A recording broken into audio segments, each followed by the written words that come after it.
Hello, and thank you for joining us as we continue to talk about healthy habits that will get you going in 2020. And we are on habit number 3, which is sharpening your communication skills. Can you understand the words coming out of my mouth? This is connected to our career and individual support services we provide here at ABC Educational Services. And I hope this information that we share today will be helpful and help you sharpen your communication skills.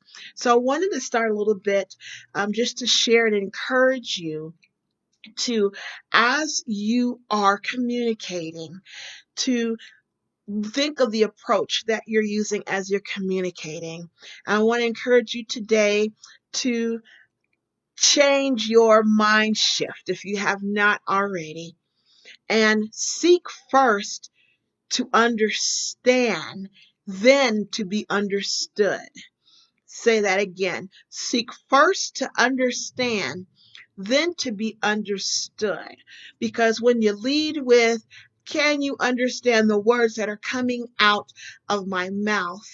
The words that are coming out of your mouth may not match what the intent in your heart is that you're trying to convey to the person, whether it be professionally or personally, that you're communicating with.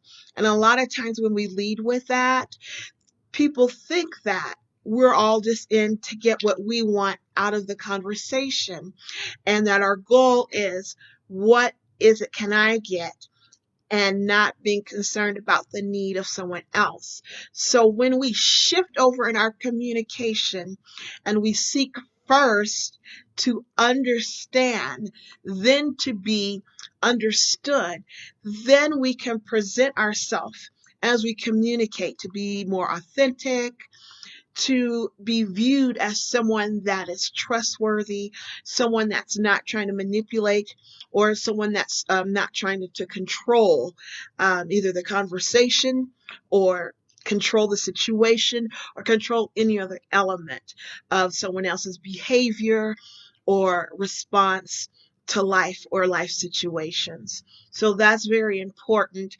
I want to, as I just share with you today, to consider shifting that over and seeking first to understand, then to be understood. When you do that, you're able to actually exhibit those listening skills that show empathy. And what does that mean? That means that as you are listening, you're not listening to respond, but you're listening to understand. You're listening to understand someone else's perception, how they're viewing things, and even a little deeper, you're looking and viewing and observing their body language. Our body language says so much that even sometimes our words can't even say, but we're looking at and observing their body language and thinking and considering how to understand someone else's perspective. Then we're also seeking to understand, what is the purpose of this conversation? Is this purpose or intent to problem solve? Is this purpose of this conversation to repair or to continue a previous conversation that might have had to be tabled? Identifying and seeking to understand the purpose of the conversation helps to eliminate bumps in the road as you seek first to understand where someone else is coming from.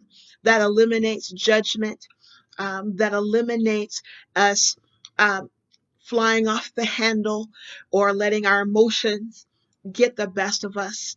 It's so many benefits when we seek first to understand, then to be understood.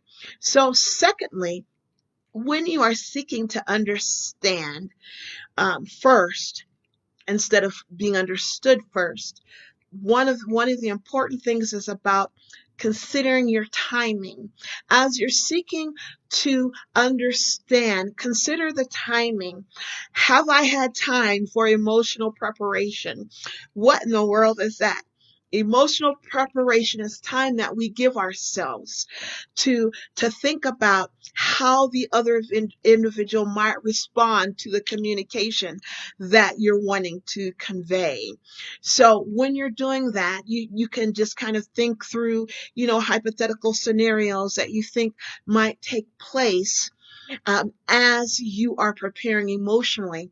And with that, considering when I am communicating, is it me that may have an internal issue that might hinder or prevent us from having a healthy conversation? So giving yourself opportunity to have that emotional preparation, because a lot of times when we don't take that time back and say, okay, let's think, is this the right timing for conversation and communication?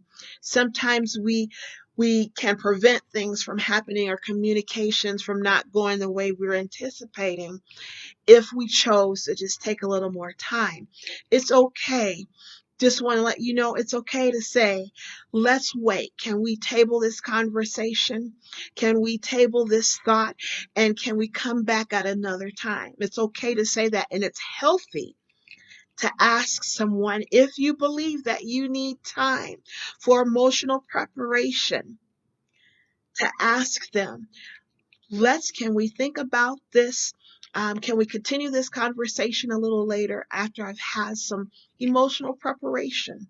And that shows that, wow, this person really cares about what I'm thinking enough to take that time to step back and to consider my thoughts, consider my feelings before they have communication with me. It shows your authenticity and it shows your empathy towards someone else. So as we consider having someone else first, seeking to understand someone else first instead of being understood first, I wanted to just pause here. I think this is a great closing moment.